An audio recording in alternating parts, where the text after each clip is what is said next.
minus 1 minute.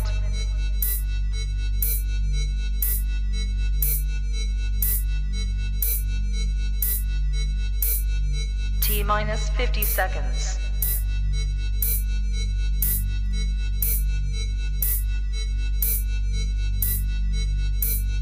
T minus 40 seconds.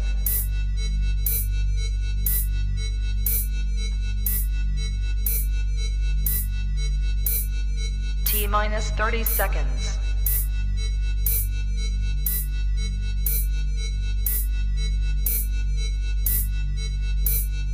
T minus 20 seconds.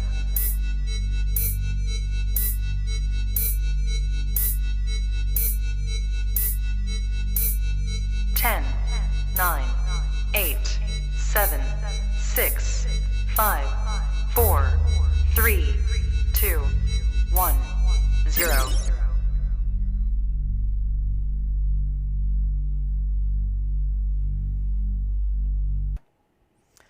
What's up, everybody? I am Adam, aka Squirrel, one of the owners of the Airsoft Den. We thank you so much for coming out tonight. Thank you guys for joining in. We're gonna kind of hang here just for a few minutes while we let people start to flow in and get online here, all that good stuff.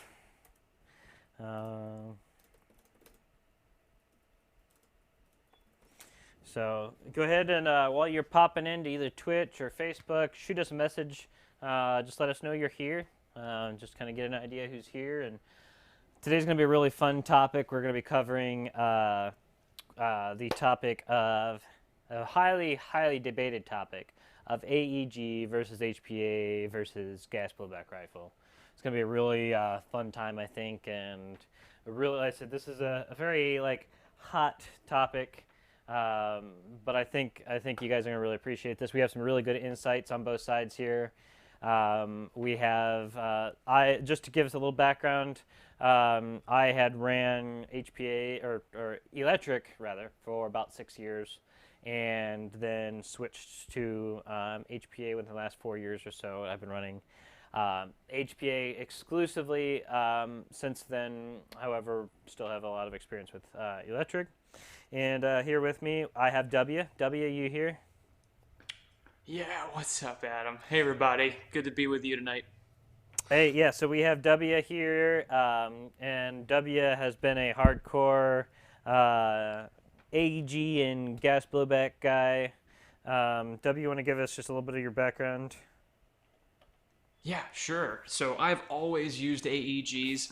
I've been playing Airsoft, doing milsim for about 15 years now, and I've had a bunch of different rifles from some lower end to some high ends, and then finally ended up with what I have here now.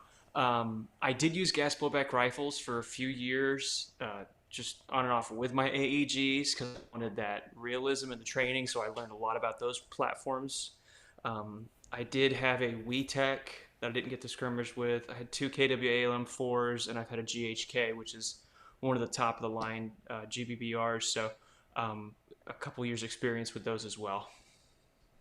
Awesome. So we have a full docket here with all of the topics we're going to be covering. We have, I think, a really good lineup that you guys are going to enjoy. Just going to pull up my notes here real quick so I can see what I'm doing.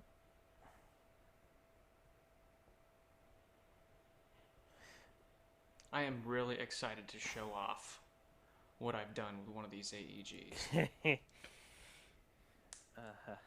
We'll see if we'll see if your HPA can stand up to it, bud. We'll see. We'll see. All right, so we're going to start off because you guys are most familiar. We'll start off. We're going to go start the show with just kind of an overview of each platform, talk about the pros and cons at each platform. So I'm going to let W start out here with the just a general overview of AEGs. Give kind of a brief outline all the way if there's any beginners who don't understand all the terminology. Explain kind of the basics of an AEG and give us the pros and cons of the AEG platform. W, take it away. The quick 1.5 minute version, because most people know what this is, but just to catch up anybody who doesn't, I'm not going to go over my rig yet. AEGs, Airsoft Electric Gun. Airsoft began in, I believe it was Japan, right after World War II. When they weren't allowed to own firearms, it was what their military used to train. They are electric-powered systems that used compressed air through a cylinder to project a BB. So every single AEG rifle has a motor that is powered by a battery that's going to spin a gear on the end of the motor, which spins gears in a gearbox. It's a shell that holds all the compression parts and all the guts and inner workings of the rifle. And when that spins, it sets in motion a chain of events that's going to pull back a piston, and then at one point at the top of that turn, and the contraction of the piston releases it. The piston shoots forward against the cylinder head in a cylinder, and the air force behind that shoots a BB out of the barrel. That is an Airsoft electric gun, battery powered. Perfect, W. So just give us, actually, we'll run through kind of talking about each platform, and then we'll go back and do the pros and cons. So I'll go ahead and talk about HPA guns. So HPA really is a very wide, it covers a wide array of different technologies, where AEG is pretty much cut and dry. It all works the same way, from like a full rifle all the way down to a little, like this is an electric pistol. It all works the same way. It's all, every AEG has a piston that's being drawn back and eventually forcing air down the barrel. Technically, every single one of these guns, the BB is being protected by air still. So with the HPA, then there are several. I mean, there are a lot of different manufacturers that make airsoft or HPA. The first big name that was in HPA was Polar Star. Polar Star has a wide range of different types of HPA engines. Then you have Wolverine, you have Redline, you have there's a couple other players who have had more minor, but Wolverine, Redline, and Polar Star are the three main players in the HPA space. So, like, the big, like, one part, I guess you have several different types of HPA systems. For the most part, when you're talking about an HPA platform, you're talking about just buying the HPA engine itself, which you normally will drop into an existing gun. You can buy pre-built guns, but there aren't a lot of manufacturers who make a full HPA gun, and we'll talk about that here in a little bit. But for the most part, you're talking about buying an engine and putting it in an AEG. So you have your AEG sitting around. Any AEG you can convert to being an HPA gun. So we'll say most AEGs, something like, technically this is an AEP. That I'm not gonna say that you could HPA that, but so there are really a lot of different types of platforms and that sort of thing. So in the HPA space, you have the first, like I said, the big. I think I'm not gonna say that this with 100% certainty, but I'm pretty sure the original HPA engine that was made to be an installable HPA engine was the Polar Star Fusion engine, and that is what I have here in this gun.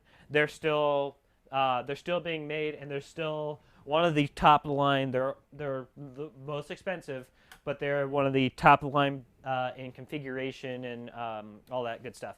So anything with HPA, actually we'll get to that later. So you have the full. This is a full gearbox. It will fit a version 2 gearbox.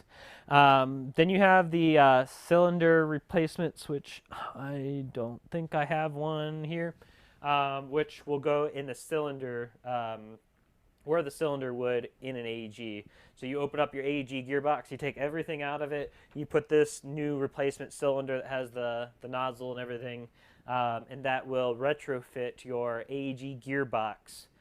Where the Polar Star Fusion engine replaces the gearbox, that will retrofit an existing gearbox. So you have that sort.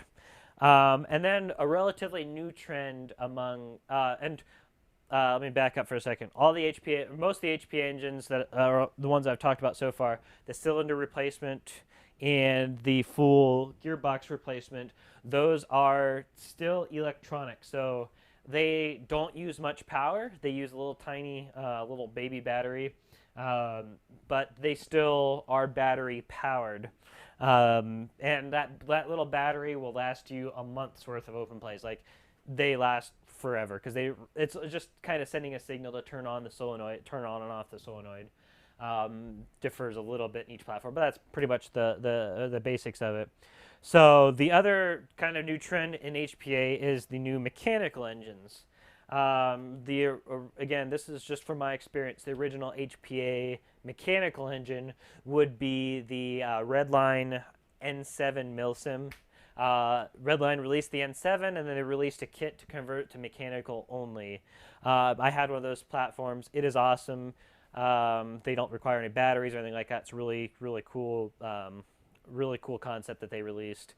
So they have the mechanical platforms and that sort of thing, so you can swap those and not have any electronics at all. And then you have the third, and this is relatively a minor player right now, and that would be Tippmann. Tippmann, if you've never seen or shot a Tippmann HPA M4, it's something that you just got to do. And we'll get into more detail about pros and cons and stuff like that later. But it is an HPA platform that is built specifically, like it's an M4 that's built specifically for HPA.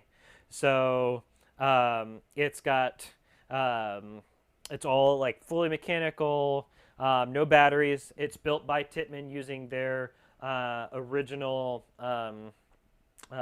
built on their paintball platform, actually. Very reliable, but full recoil. They're really, really fun platform. They're loud. They're really, really cool as an option. So that's definitely something to take a look at. There are a lot of other neat things, and we'll get into that a little more as we talk about the parts and reliability and all that other stuff as we break down each one.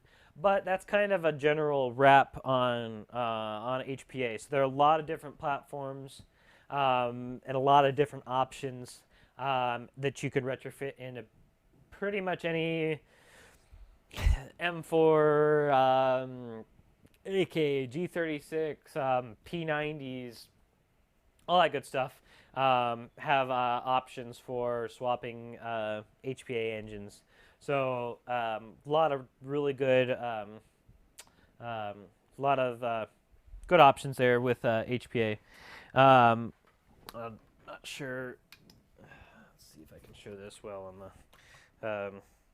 As you can see, I mean, from the inside, looks just like a standard gearbox, except the little grip line. But again, we'll go into some of those details a little bit here. A little bit later. We're going to talk here in a second about gas blowback rifles, how those work. W had to go run and grab something as soon as he gets back here. We will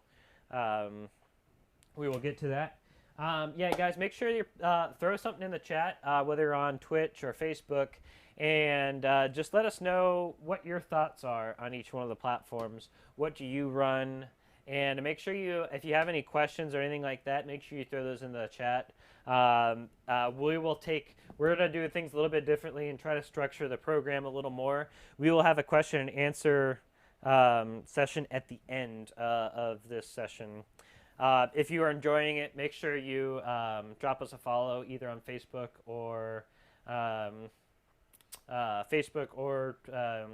Twitch. And make sure you share this video. If you've got another Discord that you're in, throw it out there. We'd like to see this grow and be able to get the word out to more beginner players. W, you about ready to talk about some gas blowback rifles for us? Yeah, man. Did you want me to hit some? Sorry, I had to step away for a second there. Did you want me to hit some AEG pros and cons yet, or are we just We'll going to talk hit about the. gas We'll just blowback? kind of give an overview about each one, and then we'll go back and talk about the pros and cons and a little more detail of them. So just kind of give us an intro. Okay, so What is a gas? If anybody's new here, what is a gas blowback rifle? Just talk a little bit about what's out there. so not Sorry, guys. considering the new Tokyo Marui MWS system. Most gas blowback rifle platforms, at least for M4s, are going to be structured like a real rifle. They break down about the same. They have a great trigger box, just like the same thing. They're going to have a functioning bolt and bolt catch, and they're going to have more standard capacity magazines, usually around 30 rounds. And the way that system works, instead of battery powered, is you insert a magazine that is holding either compressed air or green gas propane, some other sort of compressed gas inside. And when you pull the trigger, the hammer hits forward, engages the valve on the back of the magazine, and releases a small amount of that compressed air. It opens that valve briefly and allows the air out. That air forces its way up into the upper of the rifle, and one, it shoots the bolt back, so you experience some blowback. That's why it's a gas blowback rifle. The rest of the air forces the BB, just like all other airsoft rifles, down the barrel itself. So you've got a recoil from the bolt blowing back into a spring and buffer in your buffer tube, and then the actual BB projectile moving out. Interestingly enough, I found that my thinking of buffer tubes before I really got into understanding real steel was just what it is. It was just something that held a stock, but I didn't realize that there is a function there. It's in gas blowback rifles and real steel. It is a spring inside the buffer tube that is compensating for the force of that bolt throwing back into the rear of the rifle, and that's what you're feeling in your shoulder when you get kicked back. So it makes for a more realistic platform. When you're out of ammo, it locks the bolt back, so you have to train your mechanics and your muscle memory just like you would with real steel. When you drop a mag, put a new one in, you have to release the bolt before it'll fire again. And because that's a function that's rare in airsoft, I'm going to go ahead and jump really briefly and say there's a few AEGs that do that. The Tokyo Marui Next Generation Recoil Shock, those do it. The GBLS DOS systems, those do it. Some of the Sistemas and stuff. Those rifles do lock the bolt back, but they aren't going to provide the same type of recoil that a gas blowback would, or the tear down that a gas blowback would. So that's the overview of gas blowback rifles. Sweet, thanks, W. So we're gonna jump right into it, and this will we're gonna we've collected questions from the Discord, and if you guys aren't part of the Discord, make sure you jump in. The links are out there. Make sure you jump in. There's been some really good discussion on the different options out there. So there's been some really good debate and that sort of thing. So make sure you jump out there. We take input for these shows from there. A lot of the topics that we're going to cover here, talking about each one, we're pulling from questions that people post on the Discord. So it's an easy way for us to connect to you guys. So make sure if you have any questions, drop them in there, and we will do our best to make sure that we answer everything. And if you have an idea for a show in the future, drop it in there. This show is for you guys, and hopefully to get a little more information out in front of you guys and help people who are new to the sport. So we're gonna go ahead and start breaking down pros and cons of each platform. So I'm going to turn this over to W. He's going to start with AEGs, and then I'll hop in with HPA. He's going to start off. He's going to give us a little bit of some common brands and what to look for, and that sort of thing. Different recommendations of brands and different price brackets and that sort of thing. He's going to talk a little bit about performance and that sort of thing. Price, what price you're looking at for different options. and talking about your your different budgets and that sort of thing. Let me preface this before we get into this, because I know this is going to be a really debated topic, and we're just going to put this disclaimer out. We meaning the group the group of staff and owners here, we collectively have been airsofting for a really long time. I've been airsofting for more than 10 years. W for longer than that. So we have all been in this for a long time, and I've played with just about every platform. I've had AEGs, I've had gas blowback rifles, I've had HPA, I've had spring snipers. So we all have a pretty wide variety of experience, and we're trying to stay as non-biased as possible. And that's why we want to make a statement to let you guys know there is no single option out there that suits every single player. I personally run HPA, W runs AEGs, and there are a lot of people who run gas blowback rifles. It's all about you, what you're looking for, and your play style, and your budget, and everything else. I prefer HPA just for my own uses, and I'll get to talk about that a little bit later. W prefers AEGs.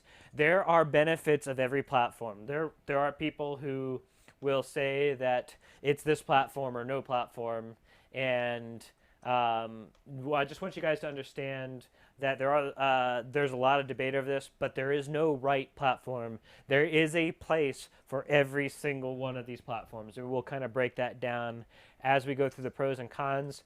We're going to try to be as non-biased as possible as we go through these pros and cons.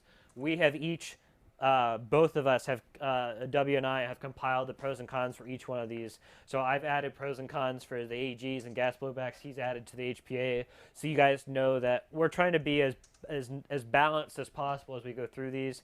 So you guys have a really good informed decision when you're going to make those purchases. So without further ado, I'm going to kick it over to W. He's going to go over what we mentioned along with the pros and cons of AEGs. So W, take it away. Awesome. All right, everybody. So let's jump right in. Pros with AEGs. So the first thing I would say is the maintenance required. You don't have to do a ton with AEGs, at least the standard ones that you're going to get, like brands like Crytax or things like that. They're made to run right out of the box and go. There are a few companies that will make rifles that out of the box will perform well, and they have a MOSFET in them now. So if you're going to buy a new rifle, we'll get to that in just a minute, but make sure it does have a MOSFET in it. A second pro of AEGs is going to be the consistency. Once you tune it to a certain point, that rifle is going to stay within that range of consistency for a very long time, or it should. If it doesn't, there's something wrong. And we'll get to that in just a second. Price for AEGs. Your entry-level AEGs can be anywhere from that $150 to $250 or so range. You can find some good used rifles, which we can talk about in a later segment as well. Used rifles you can get mid to higher end for $250 to $350, somewhere in there, depending on the brand and how old it is. Another great pro for AEGs is the mag compatibility. You have a ton of mags that people make for them. You can run mid caps or high caps. It's very simple in how it's run. The power source isn't in the magazine itself, and that makes them lighter as well. You can carry more. And the last thing that really shines in AEGs is the upgrade system. There are a ton of aftermarket parts for your AK-47, your M4 platforms, and branching out into the other rifles, even DMR models, your M14s, your SOCOMs, and your M249s, your LMGs and stuff like that. So there are a lot of options when it comes to AEGs as well. You don't have to stick to a certain type of platform, and because of the amount of them, that allows for not just internal upgrades to make your rifle better, but external upgrades too. So you can run different rail systems. So my standard my standard M4 over here, I have 3 different rail systems that I can swap out for whenever I want. and that makes it pretty cool because if one day I want to run a longer barrel, I can. If I want to run CQB, I can. Um, Cons that came to mind with AEGs, and this isn't an exhaustive list, but these are some of the ones that I personally have had experience with. Uh, in the Discord, someone said, and I forget who it was, but they were spot on, that the flaw in the AEG system is the extreme tolerances. They're absolutely right. Anything gets in your drivetrain, in your system with your gears, a gear begins to get weak, a piston strips, something like that. If it weakens even a little, the entire system goes down, and you have to go in there and figure out what it is and fix it. They're hard to upgrade and to learn how to upgrade. It took me quite a few years before I had the courage to open up a rifle just to look at the gearbox. And then after that, it took me, I would say, the better portion of a whole another year before I could open up a gearbox, look at it, see what was there, take it apart, do a few simple things, and put it back together. And what I found was when I would do that, invariably something would break. I would open up the gearbox, a piece that was small would either get lost or a small screw would break off, and I had to order it from somewhere and wait a week before it got back to me before I could continue the process of learning. So it was very painstaking and slow. Those would be the two biggest cons with AEGs. I don't consider battery power to be a con, and that's because of the MOSFET system that's out now. I would highly recommend that if you're purchasing a rifle, that you either purchase one with a MOSFET or plan to upgrade to one. Just a few weeks ago, we had a player out at the field for one of the frozen feats, and he threw an 11-1 in his rifle, and the thing literally caught fire and burned his buffer tube to a pulp. It was like the battery was oozing out of the buffer tube. So you definitely want a MOSFET in anything that you pick up. So that's my list of pros and cons for the AEGs. I'm sure there's plenty more. Throw them out there because, like Adam said, this is not a debate. This is more of a, hey, here's a list of some things that I know, and any more information that people can put out there to help us all, the better. So yeah, Adam, back over to you for HPA. Awesome. Thanks, W. Yep. So now we're going to move over to HPA. So, I said HPA is kind of this is a pretty heavily debated area, and I think a lot of the debate and a lot of the I don't know worry that some people have about moving into HPA, I think is a little bit of an educational thing based on what options there are out there and that sort of thing. So, first, just to go over the pros. Reliability, and maybe I'm just really bad luck, but I've generally bought high quality electric guns before I switched to HPA, and have ran a number of different platforms, and at least in my experience, it's the AEG needing service is kind of an inevitability. Whether it's something simple like a wiring thing or whatever else, it really does seem to have some inevitability of needing a repair, and I'll say, like, my experience like teching electric guns has not been particularly successful. So the best thing for me has been reliability. With HPA. My first HPA engine was a Polar Star Jack. I installed it myself in my DMR. Just to kind of give you an idea, I had the DMR set up as an electric gun and then switched it over to HPA. So I made that switch myself. I installed it in the gearbox myself, and like I said, I'm not a particularly great tech, and I was still able to get that working. That gun worked for years, and then I sold it, and it's still, as far as I'm aware, working to this day. I think I ran that thing maybe 3 hard years of like almost every weekend I was out there running it. It worked really, really well. It's just very simple, especially it's ironic, the Polar Star Fusion engines are more expensive, and they also are more complex. There's more to go wrong. I have had some issues with this one and have completely rebuilt it, and it's awesome now. So yeah, reliability is definitely a pro when it comes to HPA stuff, particularly with the cylinder types. Is there the single moving part design? The Wolverine, I'm not really sure who was the first one, Wolverine or the Jack. Wolverine came out with the SMP single moving part. Jack Polar Star came out with the Jack, similar idea. Now there's the F1, a couple other options. But reliability is awesome. After I had the Jack, I moved on to the Redline N7 Milsim. Again, I ran that thing in the rain. I ran that thing. I ran that thing through just craziness, and it just worked. And it was pretty hardcore engine, so I really like that. Now I'm running the Fusion engine. It's been great. So reliability, in my experience, has been really good.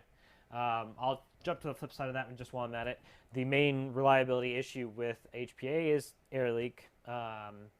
If you get a good grip line on it, I would recommend one of your first purchases while you purchase the HPA engine, buy a new grip line if you're running a grip line setup, because that is the biggest reliability. I wish I had some. I don't hear of the cheap ones, but the cheap ones have it's a thin plastic tube, and the line where you it has a thin like a kind of a smooth plastic tube that comes out of the gearbox and down, and then because this piece here won't fit through the gearbox or through the motor grip rather, it comes off, and so it has a single direction pressure fit, and that's how most of them are, where you can just kind of slide it on. And those ones, and actually this one has it, and I've got a brand new one to throw in this for the lucky purchaser of this particular HPA engine. But one of my first recommendations are to replace the grip line. That is the biggest issue. I've had troubles with the stock grip lines on every HPA engine that I've bought. Basically, they just wear out. If you were to put it on and never take it off, it would probably be okay. But that taking on, because it's just a pressure, it just literally slides on. It's got little teeth that grab onto the plastic. That's the only thing that holds that on there. And as you're putting it on, taking it off, it will wear out, and it'll kind of lose the bite. So we really recommend amped. This is an amped grip line. They make some awesome ones. So they would be my recommendation. Get yourself an amp grip line. They make them for all the main HPA engines. That I would strongly recommend swapping out the grip line. So that's your reliability. The other big thing is consistency. And we'll talk about the consistency and accuracy thing here. So it's a common misconception that HPA makes your gun more accurate, and it really doesn't. It makes it more consistent, and I can say that with a very sure fact, because I built my gun, my DMR, as an electric gun. And then I converted it to being an HPA gun. It did not get more accurate. The consistency of the shot to shot did get a lot more consistent. The variance in the FPS was a lot more solid, but it did not just by itself make it a more accurate gun. Swapping it in can help with your air seal, so you do have some better air consistency, but that's really more of a fitment issue and a nozzle issue than actually relating to the HPA engine. My gun, I was getting just stupid shots with my DMR when it was an AEG. It was only shooting, we took it to a milsim that was at a a juvenile detention center, and I was shooting on top of this roof of this building, and I was reaching out to about 300 feet shooting people, and they actually called the marshals over and said that I was shooting too hot, and came over and inspected my gun. I was shooting 327 FPS. I was way, way below the limit. I was using heavy BBs, which that has more of an effect on the accuracy than anything else. But I was making these ridiculous shots, and they thought because I was hitting them and they weren't able to hit me that I had to have been cheating. And that's just not the case. It's all about I mean, there's so many other things. Having that compression, better compression and that sort of thing, it's having a better air seal helps, but you can easily achieve that through some tuning on your own AEG gun. And it's just all about how much time and stuff you want to spend on that. Dropping in a Polar Star will not make your gun more accurate. It'll make it more consistent. And that kind of leads into adjustability. So one of the biggest upgrades with HPA are the two parts of adjustability, FPS and rate of fire. So the best thing for me about any of the HPA engines is being able to dial in your feet per second. Regardless of which event I go to, if it's a milsim that has higher levels, if it's a field that allows me to run as a DMR, or if I want to just run it as a CQB gun, I can turn the regulator and I can lock it into whatever FPS I want, from 300 all the way up to 600. And it's just a turn of the knob, and then there are regulators or tournament locks and stuff that we require at our field to make sure that they don't get tampered with, but they are very, very adjustable, and that's, to me, is one of the biggest benefits of the HPA setup, is being able to adjust that FPS. The other thing is rate of fire. Unless you're running a semi-only mechanical system, you can set the rate of fire from anywhere from 1 round per second to 99 rounds per second, assuming everything else can keep up with it. More realistically, I've gotten like 50 rounds per second out of my my various electric platforms. It lets you move it to 99, but it doesn't really go over beyond that. So, but the adjustability of the rate of fire is also really cool. Along with the adjustability, W talked a little bit about MOSFETs. Every electronic HPA engine basically comes with its own MOSFET. So you can set the behavior of each selector switch position, whether it's semi or full auto. So you can do the semi-auto ramping, where if you just tap the trigger, it'll shoot semi, but if you hold the trigger down, it'll start shooting full auto. You can do burst, all that stuff that you can do with a MOSFET. Every electronic HPA engine comes with that all built in. You can adjust both positions. You can really tune the HPA engine to the barrel and like the barrel length and type of barrel you're using. And that's, I'm going to just divert just slightly to talk about joules and joule creep. And this is where a lot of AEG people have a big issue with HPA people. I'm not, I don't claim to be an expert on this. This is my understanding, and if somebody else has a better understanding of this, please chime in. But the big thing that people talk about with HPA guns is what's called joule creep. And basically, it has to do with the efficiency and the volume of air that's being pushed down the barrel. And the best way that I can explain it is able to provide a better cushion, a more consistent cushion of air, because you can actually tell it not just how much pressure is there, but the volume of air that is released when you pull the trigger. So if you get that set just right, the BB will have a better exit velocity out of the end of the barrel, and it'll be basically riding on a better cushion of air, which will let it go further and maintain its velocity longer.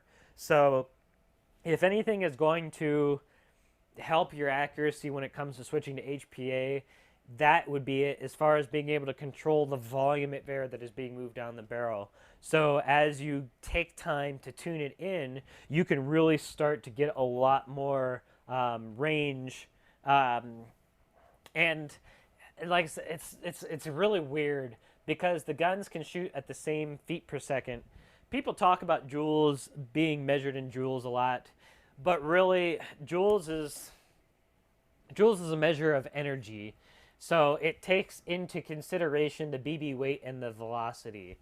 So chronoing a gun at chronoing a gun at 400 with 2.0 or 0.20 BBs, as opposed to chronoing a gun at, or I think the equivalent is like 330 or something with 3 O's of what we chrono with. Technically, the 330 with 3 O's and the 400 with 2 O's are the same amount of energy that is being dispelled. So when you're throwing around joules, it's just taking that out of the equation. So I don't have to say 400 with 2 O's. I can just say 1 point whatever joules. And it's just kind of a way to flatten out the amount of energy that is being dispelled. So when I talk about joule creep, what it means is it carries, when you have a properly tuned HPA gun, it can carry that energy longer because it's a more efficient cushion of air behind it. So, because I've had people tell me that they get hit with my gun at really long ranges and it feels like I'm shooting over the limit. And it's really not. It's all about tuning to the volume of the air. And you can do that exact same thing with an AEG. It's all about setting up your piston properly, whether you need a vented piston or not, and the cylinder, whether you need a ported cylinder. You can get those really good air efficiencies, getting a good nozzle, in tuning your cylinder and your piston setup to the length of your barrel. The Polar Star or the HPA engines just make that easier to do because it's just on a computer. You're not swapping out parts and that sort of thing. I can actually just set in the volume of air. And that's really all it is about, is the volume of air. I had my electric one tuned so well that it felt like people were getting hit really hard at long distances because I had that ratio of the volume of air down well for that platform. So adjustability. The last one is simplicity. Simplicity can vary depending on the AEG or the HPA platform rather. This Polar Star Fusion engine is one of the most complex ones that's out there. But it's very, very configurable, but it's a little more complex, so it's not as simple. He has something like SMP, a Jack, the F1, the Inferno. There's so many of them out there, and they're all different brands. We're not going to be able to get into each one of those. I recommend you just kind of look them up yourself and look at all the different ones. There are a ton of them. But if you go to those single moving part systems like the Jack, the cylinder replacement ones, the N7, any of the red lines, those are really simple. There's not much to go wrong with it. Getting into some of the cons. Biggest thing is cost. We haven't talked about cost yet so far, and that's the big thing. That's one of the big, to me, that's the biggest con of HPA. If you're just getting started into Airsoft, you're likely not going to want to spend what it takes to get into HPA. The AEG, entry-level AEG is where you want to start out with to make sure you're not throwing away a lot of money. HPA, the cheapest way to get into HPA is the Tippmann M4. It's a really good, solid platform. You can buy the gun retail for $400, and then you just need a not a regular. You need a tank and a slide check. You can get an inexpensive tank for $100 to $120. That slide line with a slide check is maybe $20. So you're talking in the range of what, $550. That is we are just talking about new prices here. There will be deals on any of these platforms. So I don't really like to talk about the used market. We're gonna do another session just on the used market. So we're just talking about retail prices. Retail prices here, you're gonna start, like I said, $550 for the Tippmann. You're looking at $300 to 350 for the cylinder replacement platforms, and they need a donor gun. So if you already have a donor gun, an AEG, that can be a cheaper way, but it's also pretty. It can be pretty pricey because you have 300 to 350 for your normal like a cylinder replacement HPA engine. Then you've got the 100 to 120 for the tank, and then it needs a regulator. So you're looking at another 100 to 150 bucks for regulator. So you're going to add up there, especially if you're not using a gun that you already have. You're going to have to buy a donor gun then too. So that can really add up price-wise.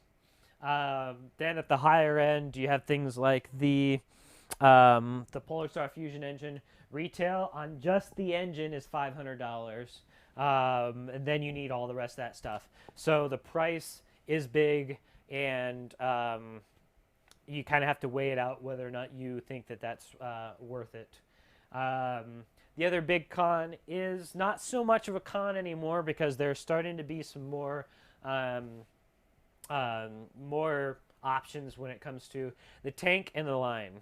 The tank, as coming from a person who's run HPA a long time, I actually, until this winter, didn't realize how much of a difference a tank and line setup made until I ran one of our rental guns during one of our winter events. I hadn't run an airsoft gun in probably 3 or 4 years without a tank, line, and regulator, and I ran one of our lightweight rentals, and it was like I was so free because it was so light. I do run a 90 cubic inch tank, one of the largest tanks that you can get, but it's carbon fiber, and there's not much difference between the weight of that to a 68 cubic inch. So they're bulky. You have to wear a backpack, which means you have to either wear a normal backpack or a backpack on your plate carrier. You can't wear like a chest rig unless you have a separate backpack. That can be annoying. But there are some really good innovative options. They have the 13 cubic inch tanks that can actually fit onto the stock. So the tank becomes part of your stock. Then you don't need a line or anything. It's just part of your gun. Or I actually just ordered one yesterday. Wolverine makes a CO2 stock. And so you actually put a CO2 cartridge in. So it'll look like an AEG. There's no lines, there's no tank, nothing out of the normal, but it runs on a CO2 cartridge. So that's an option too. So there are some really good air stock options if you really don't want to run the tank line regulator. In my opinion, you'll get used to it if you run it long enough. So I don't think it's really that much of a con. But yeah, I mean, I would say really when it comes down to it, the biggest difference is the price. There are a lot of different options. If you decide you want to take the plunge, you want a full normal HPA system. I just purchased yesterday the Wolverine MTW, which is one of the first guns that is built around Wolverine's own HPA engine. It is really cool in that the HPA engine slides into the upper, so it breaks in half just like a real steel. It's got a real trigger with a trigger sear, so it's a mechanical trigger. They have an electronic version as well as a mechanical version, and it's supported with all their different stock setups too. So that's a really, really cool option out there if you're looking at getting into that. Retail on those is about $600 to $650 depending on which model you go with. So we're getting back here on time a little bit, so I'm going to toss it to W, who is going to talk about gas blowbacks. He's going to blow through this pretty quick here so we can do a recap here at the end. Yeah, all right. And do you want me to go over AEG upgrades and stuff like you did for HPA? Because I've got my two setups here that I think would be really beneficial. If you can run through them, let's see how quickly you can get through gas blowback. Okay, gas blowbacks. As one who looked at gas blowbacks and thought, oh my gosh, that'd be so cool, and tried multiple times, let me just say, unless you have the time, the patience, and the money, don't do it. Okay, I've been part of the forums for the diehards, the gas blowback master race. Let me just give you a brief overview. Pros for gas blowback rifles: the realism, the cool factor, definitely. I've scared people by shooting one next to them in game before. Realism, also the realism, and they're compatible with some real steel parts. They're also very realistic. Um, the cons, all right.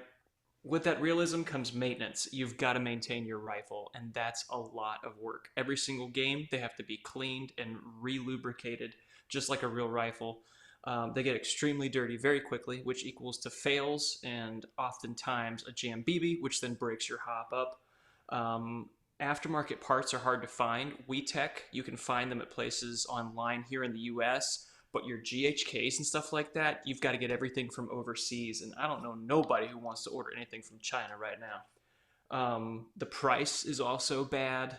You've got a lot of money invested in just the standard platform. And if you want to run 6 mags, you're actually going to end up paying more for the magazines than you do the rifle itself. The magazines are also extremely heavy. Internals on most gas blowback rifles are pot metal. At least the ones that that are going to be in your budget range, which means they wear down quickly. Your bolt catch will fail inevitably at some point, and you'll have to upgrade that.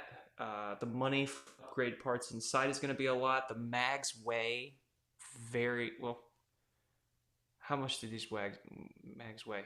The mags are extremely heavy, and they're prone to leaks. So every single magazine I've ever had for a gas blowback rifle leaked. Every one of them was extremely heavy, and every gas blowback rifle broke down.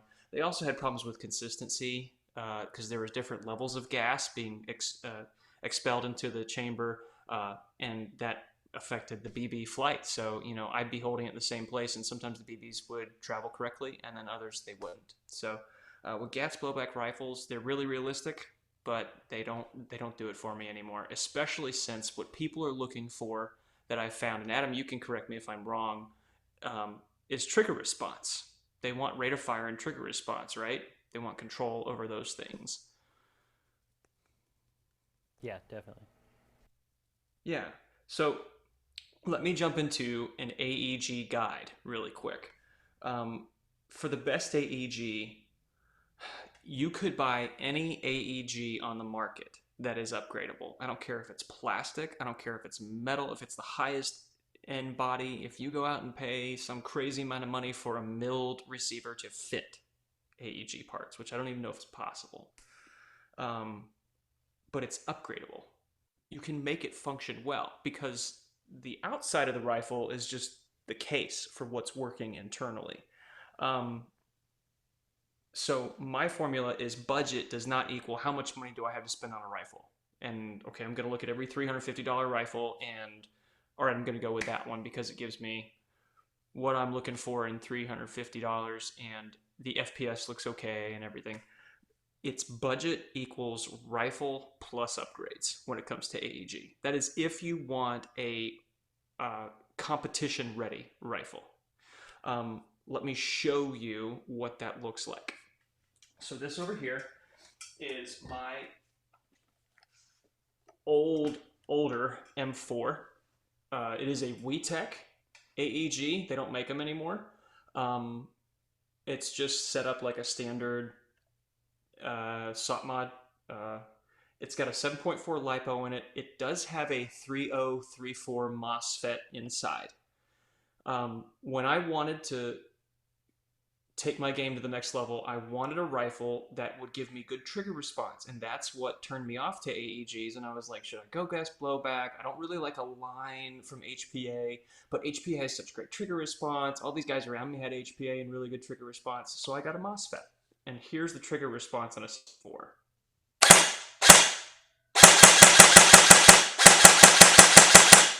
So it's not terrible, but it's definitely not the best. Play with this for quite a while, and it works. Then I got into making more upgrades on my own, and this is my new primary. Well, I don't want to say new, I've had this for a while as well. This is my 416. I have a full list of all the upgrades in it, but the most important is the Gate Titan MOSFET.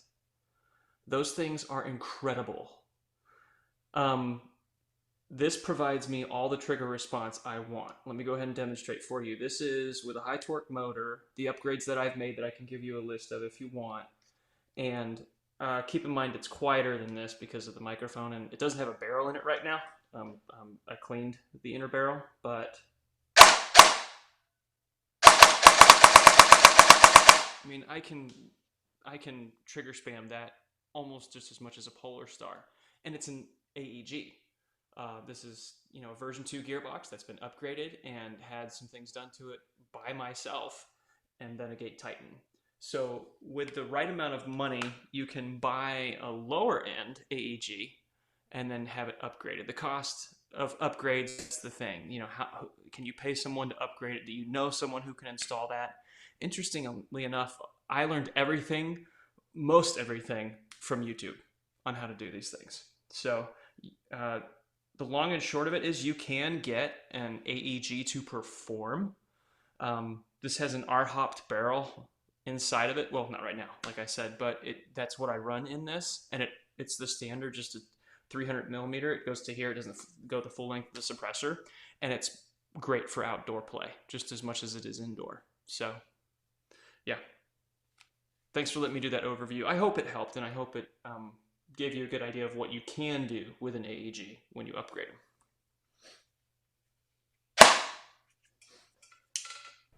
Awesome.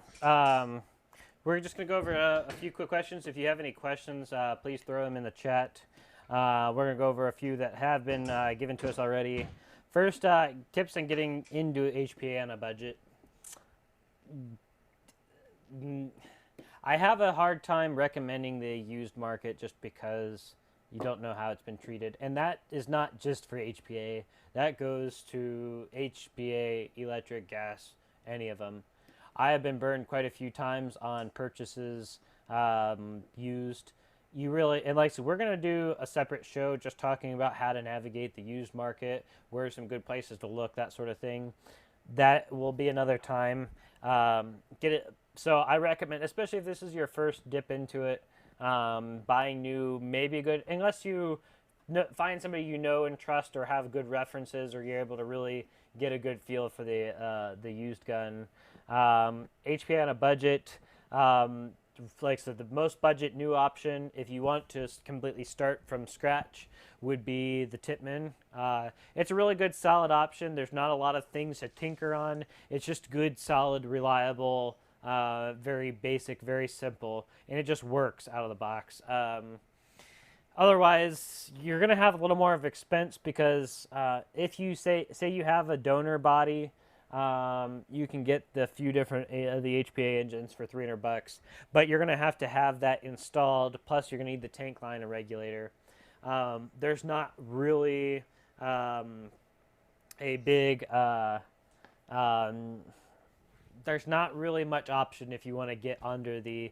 You're talking bare bones $600 if you go on the new market for HPA, and that's just kind of how it is. For me, Interestingly enough, let me jump in. So $600, you're saying bare bones. That's about what I have invested in my Gate Titan build, roughly. Right. Yeah. It's And that's the big they thing both is kind of parallel on that same yeah. line. Now that being said, that's like entry level for HPA, and then you can get up to this is not $600. So like I said, you got fusion engines $500 by itself, and then you have everything else wrapped around it. So that can exceed $1,000 without too much effort by the time you have a full air rig setup. So that's something definitely to take into consideration. Other than that, there are a few places that sell new setups and that sort of thing. But if you retrofit one, if you're not comfortable doing it yourself, you have to pay for a tech. So definitely things to keep in mind. Polar Star versus Inferno. Basically, Polar Star versus Wolverine. Polar Star has a whole list of options, open and closed bolts. We really don't have time to get into that. I'd recommend looking into open bolt versus closed bolt. That actually applies to AEG, or HPA and gas blowback. Both of them have open bolt and closed bolt variants. We don't have time to get into that, so I definitely recommend looking into what the differences are. There's a ton of information out there, but basically, Polar Star versus Wolverine, who makes the Inferno, and Redline, who makes the N7 and the Hurricane, and there are a couple other smaller ones out there. They're all just competitors. Each one has their own little kind of different piece. The one I'm kind of excited about to check out is the new Polar Star Kythera. It's their kind of foray into the mechanical realm, along with the Redline N7 Milsim or Hurricane mechanical, and the Reaper mechanical by Wolverine. Basically, Polar Star is catching up because all the other brands already have mechanical versions. That's their jump into the mechanical. Big downside of mechanical, you lose full auto. There's no full auto with the mechanical HPA engines unless you go with the Tippmann, which is the full mechanical build. We've got time for one quick thing. If you could do one big mod for an AEG without opening the gearbox, I have a suggestion, but I will see how you match up on that. One quick thing the best mod for an AEG without opening the gearbox. Without opening a gearbox, I would definitely upgrade the hop-up system. Yep. And use heavier BBs. So if you're running around with the green .12 gram BBs or even some 2.0s, use 2.5s, try some 2.8s. You're actually going to get better performance out of a stock hop-up with heavier BBs or any hop-up with heavier BBs, and there are so many easy drop-in hop-up chambers you can use. That's what I do. Yep. Yeah, and that's exactly what I was going to say. The big thing that I did with my DMR, a good hop-up, there's a lot of really, like W said, there's a lot of really good drop-in hop-up solutions. Throw in a new hop-up, bucking, and nub. You're talking, if you go with the high end of everything, you're talking maybe 60 to 80 bucks, depending on which one you go with. And if you want to, I would recommend, if you've got the budget to do it, throw in a barrel while you're at it. You can get an entry level but better tight bore barrel for 40 to 50 bucks. You're talking 100 bucks, you'll have a whole new gun. So, yeah, a hop up, bucking, nub, barrel. If you can do those things, you won't even recognize the gun. It'll be a completely different gun. So, definitely agree with W there. That's the biggest thing. Number one mod for an AEG. One of our guys that used to go to Milsims with us, Joe, he ran a combat machine that held up with the rest of them, and the only thing that he did to that was swap out the barrel setup, and those things will run like crazy. So barrel, bucking, nub, hop up unit, if you can pull all that off, like I said, you won't even recognize the gun.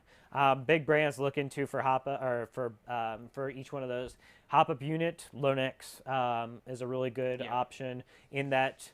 That's the most basic one that I can recommend. Bucking, depending on what barrel or what setup, I like the, is it those Firefly, Namazu, or whatever, Maple Leaf buckings? Namazu flat hops, and then, Maple Leafs have their own tension arms, so you do have to be careful with compatibility. I was actually working on a rifle just this past week for a friend who was using a regular nub with a Maple Leaf bucking, and it wasn't working. It's not feeding, so you have to have a specific bucking pair. But the Firefly Namazu with a flat hop, usually on a Promi Purple, is what people run, or a Maple Leaf bucking. Yep.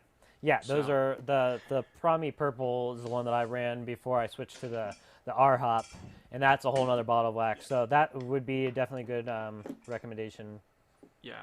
Now, in both of these rifles that I have, I run R hop. That is a completely different type of hop-up system, and it's more consistent, and it's better for heavier BBs, which is actually going to give you the accuracy. But I used to think FPS was accuracy. Yeah, and that's what I run in mine as well. They're expensive. It's not a DIY project for most people, and they're a lot more complicated. We can get in. We're going to hopefully do a kind of a tech session later on and get some people who are more tech savvy to show you some basic things. But we'll get to that later. And, so we're going to wrap things up. I'm on Discord too. Yeah, so I'm on Discord too. So if anybody wants to talk through, the details of what's in these rifles or in this rifle, you just let me know. Hit me up. I'm W on our Discord. Sally, if you can throw in the Discord link again for us, Guys, get on Discord. It really is a good community. You can connect with all of us. If you have a suggestion about the field, if you have a question about airsoft, if you have a tech issue, we have classifieds, buy and sell used guns on there, gear, all that stuff.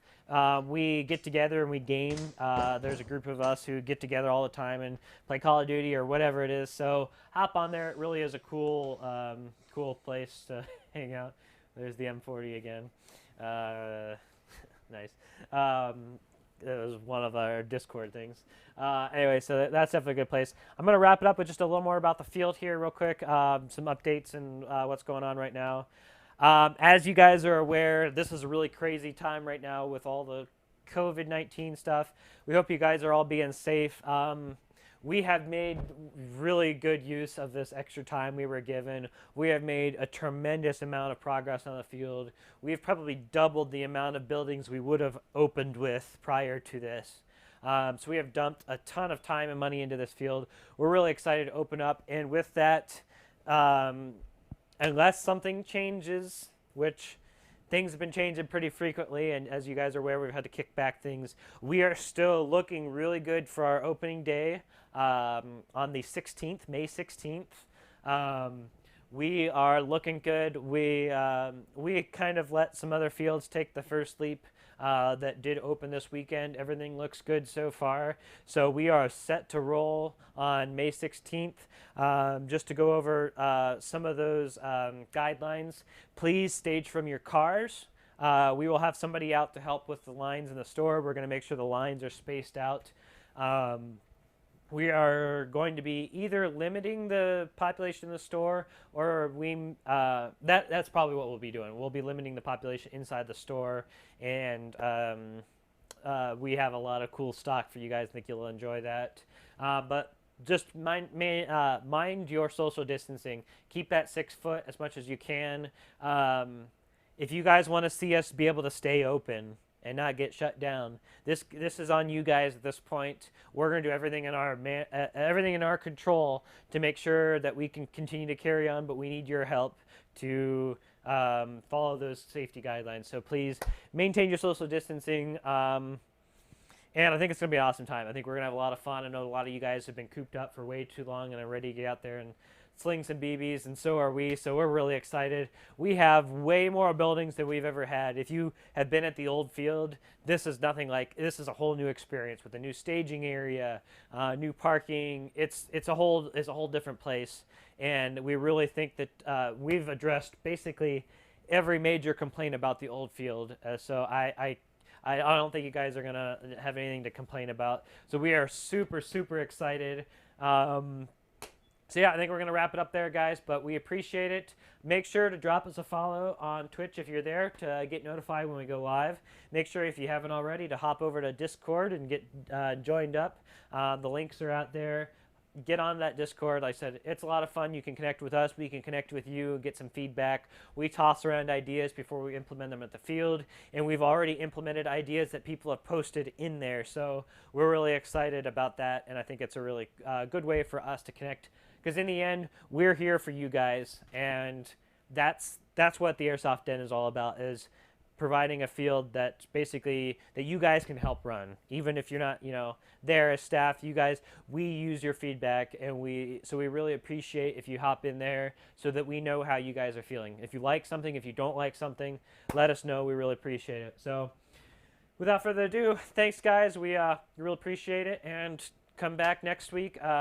We got some topics we're discussing. If you have an idea for topics, throw it in the Discord. Otherwise, we hope to see you next week. Thanks a lot, guys. Bye. See you, everybody. Thank you.